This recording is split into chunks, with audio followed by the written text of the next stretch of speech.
द्वादश ज्योतिर्लिंगानि।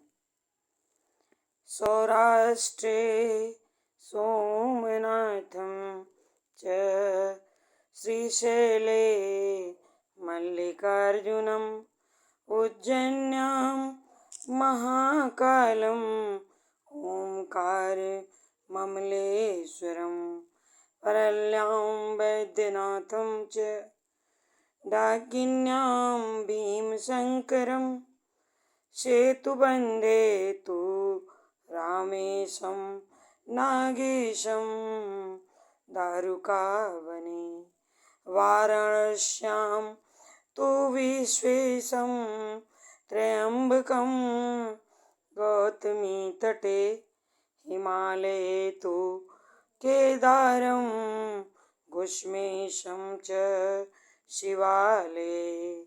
एतानि ज्योतिर्लिङ्गानि सायं प्रातः पठे नरः सप्तजन्म कृतं पापं स्मरणे विनश्यति। ॐ नमः शिवाय। ॐ नमः शिवाय। ॐ नमः शिवाय।